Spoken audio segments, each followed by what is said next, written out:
कानाई शिरसाई आणि पुरंदर उपसा सिंचन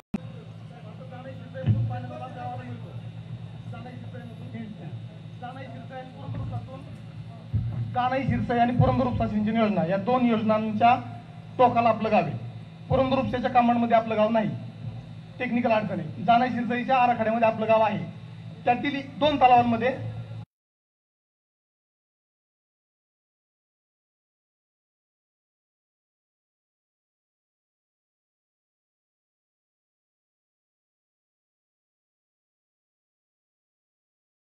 पाझर तलावांमध्ये पाणी येते आणि ते वड्यानी वाहत वरवणच्या व्हिक्टोरिया तलावापर्यंत जातं.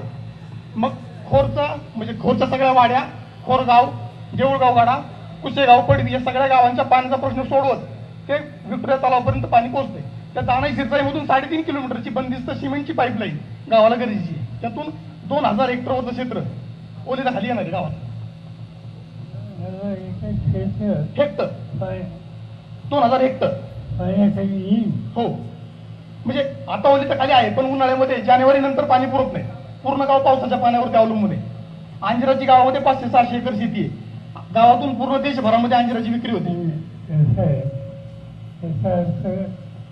आता जानाई शिरसाईमधलं जे काही पाणी येतं त्याच्यावर काही क्षेत्र बागायत झालं. हो, आता काही क्षेत्र बागायत होत आहे. आता त्याच्यात वाढ करायची असेल वाढ करायची तर ते फाटाने पाणी द्यायची होती, पाईपने पाणी द्यावं. ते दिलं तर जादा क्षेत्र वाढेल का? हो. किती? गावात एकूणच पाणी यांना मिळतं एकदा किंवा दोनदा. तेवढे त्यांचं 8 महिने पीक चालू आहे. 8 महिने पीक सुरू आहे. एकदा किंवा दोनदाच आवर्जन येते. पण ते जाणायचं जे पाणी मिळतं ते 2च तलावांमध्ये येतं. उर्वरित आणखी 2 तलावांमध्ये भौगोलिक परिस्थिती अडचणीची असल्यामुळे पाणी पोहोचत नाही. तिथं पाईपलाईन केली तर पाणी मिळेल. पुरंदर उपशामधून पण गावाला पाणी येतच आहे, पण पुरंदर उपशाच्या कमांडमध्ये आपलं गाव नाही. ते फार मोठा गुंतागुंतीचा विषय आहे. हे लवकर पाणी मिळू शकतं जानाई शिरसाईचं. त्यामुळे जानाई शिरसाईसाठी लवकर प्रयत्न व्हावेत आणि पुरंदर उपशाला लॉंग टर्मचा प्लॅन तो पुरंदर उपशाचा आहे. जानाई शिरसाईमधलं किती क्षेत्र जादा विजण्याची शक्यता आहे? आता 2000 हेक्टर क्षेत्र गावातलं ओलिताखाली आहे, पण ते 8 महिने किंवा 6 महिने आहे. हे पाणी मिळलं तर ते 12 महिने. काही बागा आहेत अंजिराच्या बागा फक्त डोंबेवाडी परिसरात एका पश्चिमेच्या बाजूला फक्त कोपऱ्यात होतात. बाकी गावाला पाण्याची उपलब्धता नसल्यामुळं बागायत क्षेत्र कमी आहे. तुम्ही जे सांगता की आत्ता जे पाणी येतं ते 6 महिने. हो, आता जे पावसाच्या पाण्यावरती ते जे पाणी मिळतं आता जानाई शिरसाईचं ते खूप कमी परिसरासाठी मिळतं. साधारण 20% गावाच्या भूभागापैकी 20% भूभागासाठी ते पाणी उपलब्ध होतं. उर्वरित 80% भूभागाला ते पाणी मिळत नाही. तिथं ते क्षेत्र वाढवणं शक्य आहे का? हो, ते शक्य आहे. ते एस्टिमेट केलंय त्याचं. त्यासाठी काय करावं लागेल? त्यासाठी 3.5 किलोमीटरची बंदिस्त पाईपलाईन 5 कोटी खर्च आहे साधारण त्याचा. त्यातून 3 तलावांमध्ये पाणी येईल, पाझर तलावांमध्ये, आणि ते ओढ्याने पाणी वाहत सगळ्या गावाच्या पाण्याचा प्रश्न सोडवत पाणी पुढे व्हिक्टोरिया तलावापर्यंत जातं वरवणच्या. म्हणजे 5 कोटी रुपये सरकारने खर्च केले. हो. तर आता जे क्षेत्र पाण्याखाली येत आहे हो ते 6 महिने. हो. त्याच्या आधी ते 8 महिने किंवा 12 महिने. म्हणजे शक्यता आहे. हो त्यांनी गावाचा किती प्रश्न सुटेल? हो. गावाचा पूर्ण प्रश्न पाण्यात सुटतोय. पिण्याच्या पाण्याचा प्रश्न सुटतोय, शेतीच्या पाण्याचा प्रश्न सुटतोय, जनावरांच्या चाऱ्याचा प्रश्न सुटतोय. पण आता जानाई शिरसाईमधलं पाणी आहे का? हो, पाणी येते ना. पाणी प्रत्येक योजनेचं पाणी कुठल्या तरी योजनेला राखून ठेवलं जातं. आज इथे असे काही पाणी दुसऱ्या कामासाठी राखून ठेवलं आहे का? पाणी उपलब्ध होत आहे, पाणी येते तिथपर्यंत. वरवणच्या तलावामध्ये आवर्तन कमी येते तसं. म्हणजे जाताना एकदा वरवणचा तलाव जर भरला, इंदापूरला पाणी जात असताना वरवणचा तलाव एकदा भरला, परत येताना एकदा भरला तर पाण्याची गरज भागते. म्हणजे आम्हाला गावाचा साहेब 15 दिवस जर पाणी मिळालं जानाई शिरसाईचं तर पूर्ण गावाचा त्या बरोबरीनं देऊळगाव वाडा आणि पडवीचा प्रश्न सुटतोय. कुणी आहे का इरिगेशनचं? इरिगेशनचं कुणी साहेब आहेत का इथं? जानाई शिरसाईचे कुणी साहेब आहेत का? काल बोलवलं साहेब. कुणी आहे का? जानाई शिरसाईचं कुणी आहे का?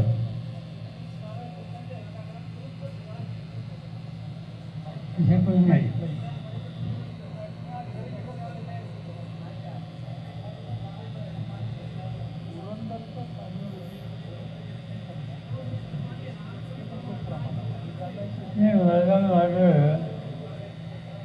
त्यांची एक संस्था आणि त्यांनी इथे काम करण्याची तयारी ठेवली ते माझ्या घरी 3 महिन्यापूर्वी आम्ही गोविंद बागेत आलो होतो. हां. अक्षर सृष्टी संस्थेच्या माध्यमातून तुम्ही 2 कोटी कुठल्या तरी एका कंपनीचा CSR उपलब्ध करून दिला होता आम्हाला. पण नंतर इलेक्शन लागलं आणि त्या गडबडीत राहून गेलं. ते अक्षर सृष्टीचे एक साहेब आलेले ते त्यांना घ्या ना पुढे. अक्षर सृष्टी नावाची संस्था आहे, त्यांच्या मार्फत आपण ते काम करतोय. तुम्ही कुठल्या तरी एका कंपनीला फोन केला होता 3 महिन्यापूर्वी गोविंद बागेतून. त्यांनी CSR 2 कोटी रुपये मंजूर केला होता. फक्त ते इलेक्शन लागलं आणि त्या पुढे पाठपुरावा त्याचा राहिला. तुम्ही अक्षर जनतेची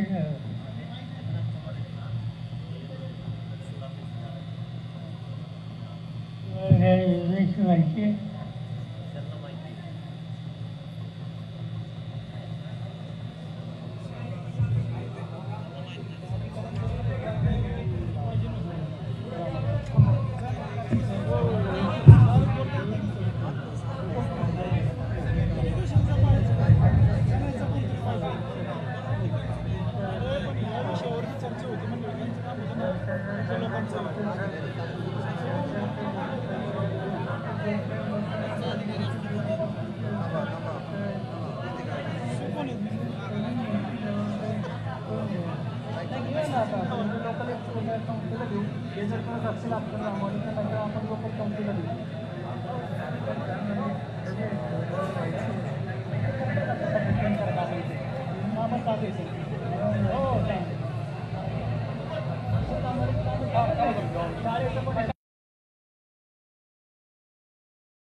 ते खोर गावाचा त्याच्यामध्ये समावेश नाही पुरंदर उपसा सिंचन योजनेच्या कमांडमध्ये. तर ते एक त्यांना आदेश देऊन तुम्ही तेवढं कामांसाठी करून द्या. तालुक्यातल्या सर्व लोकप्रतिनिधींनी प्रयत्न करून झालेत, पण पुरंदर उपशाचं पाणी कायदेशीर आम्हाला काही ते मिळत नाही. ते त्यांना रिक्वेस्ट करून मागवायला लागतं.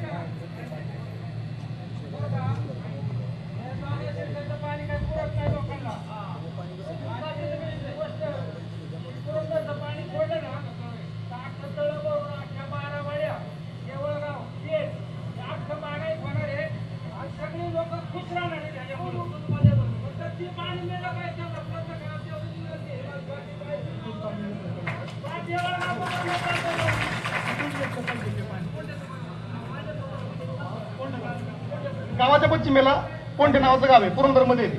तिथून टोंगवाडी तलावापर्यंत 3 किलोमीटरची बंदिस्त पाईपलाईन पुरंदर उपसा सिंचनची झाली, तर ते पण पाणी उपलब्ध होते. पण ते कमांडमध्ये नाहीये, त्याच्यामुळे त्याच्या अडचणी तांत्रिक.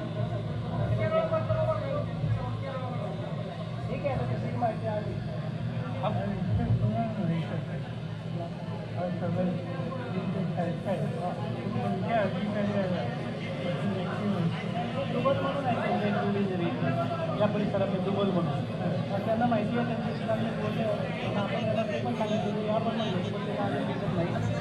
ते डुबल म्हणून एक सगळं सर्वे पण करतात, इस्टिमेट पण करतात. उपलब्धी कशी मिळते पण फक्त नाही झाली तर ते नशी देतात. त्यांना प्रॉपर पाणी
ठीक है.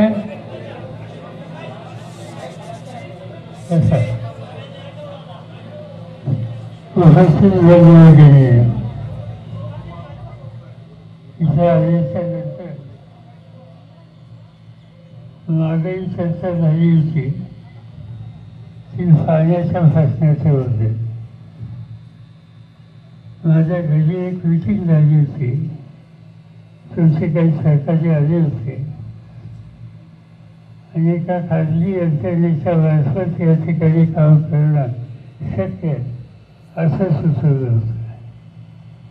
पण ही जी बैठक झाली त्यानंतर तातडीने निवडणुका जाहीर झाल्या आणि त्यामुळे ते काम तसंच राहिलं. आता त्याचे कागद मला दिले. माझा त्या कागदांचा अभ्यास नाही. उद्या मी पुण्याला किंवा मुंबईला गेल्यावर पाटबंधारे खात्याचे अधिकारी त्यांना बोलून घेतो, त्यांच्याकडून समजून घेतो. 2 मार्ग आहेत. एक मार्ग महाराष्ट्र सरकारने हे करावं, त्यासाठी महाराष्ट्र सरकारकडे आम्ही आग्रह धरू. कदाचित सरकार आता करायला तयार होणार नाही. त्याचं कारण 4 महिन्यांनी महाराष्ट्राच्या निवडणूक आहे. त्यामुळे सांगण्यात येईल कदाचित की निवडणुका झाल्याच्या नंतर हे काम करूया. आता पर्याय एकच आहे की उद्या आम्ही लोकांनी जाऊन पाटबंधारे खात्याच्या अधिकाऱ्यांना संबंधित मंत्र्यांना बोलून जर त्याची मान्यता आत्ता घेता येत असेल तर ती आपण घेऊया. आणि ती जर घेता येत असेल त्यांनी आत्ता 2-3 काय पर्याय सुचवले ते पर्याय लेखी आहेत. ते फक्त इंजिनियरने त्याला मान्यता दिली तर खाजगी संस्थेच्या मार्फतसुद्धा हे करणं शक्य आहे. त्याच्यासाठी 2-3 कोटी रुपये लागतील. ते पैसे आपण उभे करू शकतो आणि ते करून काम व्हायची गॅरंटी मला त्या संस्थेने द्यायला पाहिजे. तुम्ही नाही करणारी त्याची गॅरंटी मला असेल तर मी त्याच्यामध्ये लक्ष नक्की घालेन. तर त्याच्यासाठी थोडा तुम्ही वेळ द्या. आता दुसरा प्रश्न तुम्ही निवडणुकीचा काढला. कालची निवडणूक झाली. तुम्ही लोकांनी फार चांगलं मतदान केलं. 2 तालुक्यांनी किती लीड दिलं? 26,000चा लीड 2 तालुक्यात दिला. त्याचा अर्थ तुम्हाला सगळ्यांची साथ या निवडणुकीमध्ये फार चांगली होती. तशी निवडणूक ही या वर्षीची देशाच्या बाहेरसुद्धा प्रसिद्धी झाली.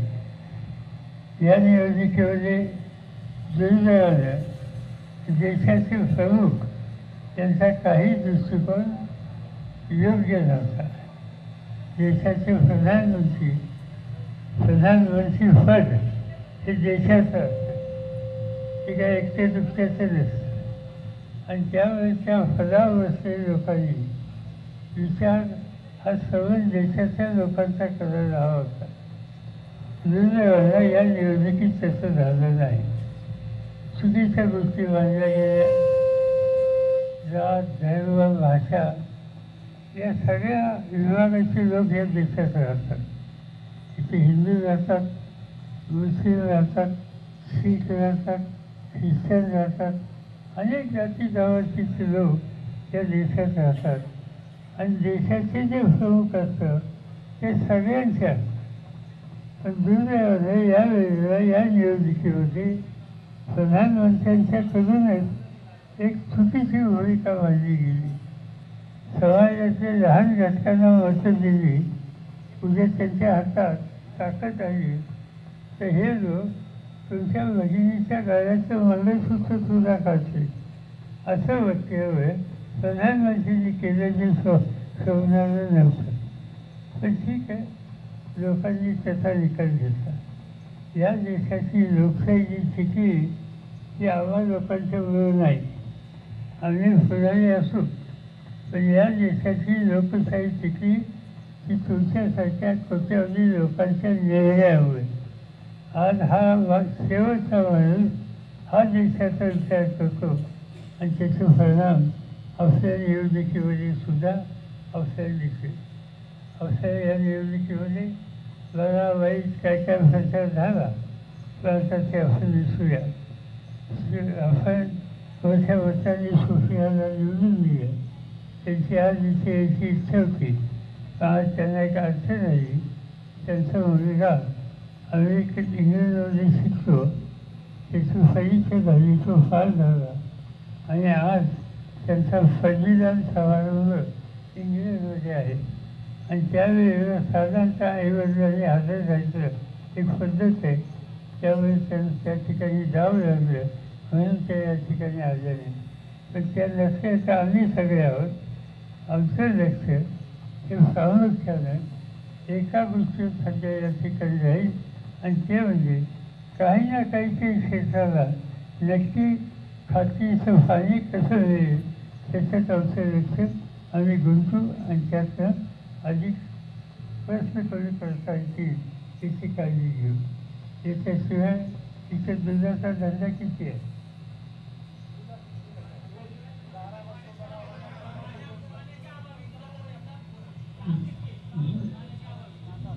दूध अजिबात नाही.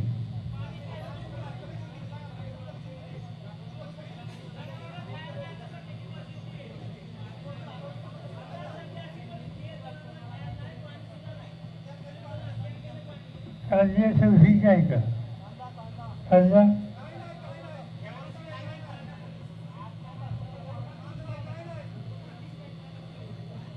कांद्याचं मागच्या वर्षी उत्पादन झालं नाही. कांद्याचं पाऊस बिलकुलच झाला नाही.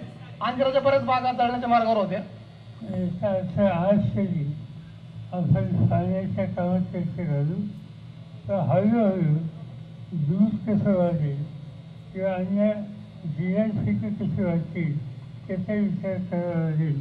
पण आजच्या त्याची चर्चा करणे योग्य नाही. आता तुम्ही जो मुद्दा दिला त्याची माहिती आम्ही घेतो. त्याचा कसा मार्ग काढायचा तुम्ही 4 गोष्टी सांगितल्या. चारही एकदम होणार नाही. निदान त्याच्या 1-2 तरी करू आणि गावाच्या पाण्याची स्थिती सुधारू याच्यात आमचं लक्ष दिलं जाईल. तुम्ही लोकांनी निवडणुकीमध्ये चांगले लक्ष दिले त्याबद्दल तुम्हाला धन्यवाद देतो. ही कामं करायला आणखी 4 महिन्यांनी एक निवडणूक आहे. लक्षात आहे का? ही 4 महिन्याची निवडणूकसुद्धा महत्त्वाची आहे आणि आम्ही ठरवले की यावेळेला महाराष्ट्राच्या कानाकोपऱ्यात जायचं आणि 4 महिन्यांनी निवडणूक जिंकायची आणि राज्य हातात घ्यायचं आणि हे सगळे प्रश्न सोडवायचे. त्या सगळ्या कामाला तुम्हा लोकांची साथ होईल अशी अपेक्षा व्यक्त करतो.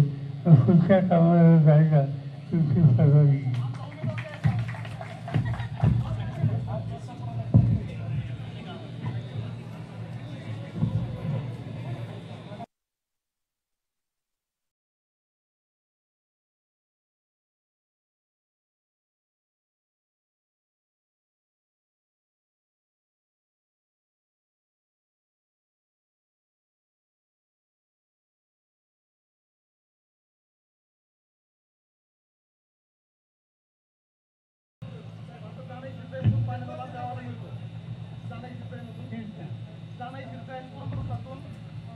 कानाई शिरसाई आणि पुरंदर उपसा सिंचन योजना या 2 योजनांच्या टोकाला आपलं गाव आहे. पुरंदर उपसाच्या कामांमध्ये आपलं गाव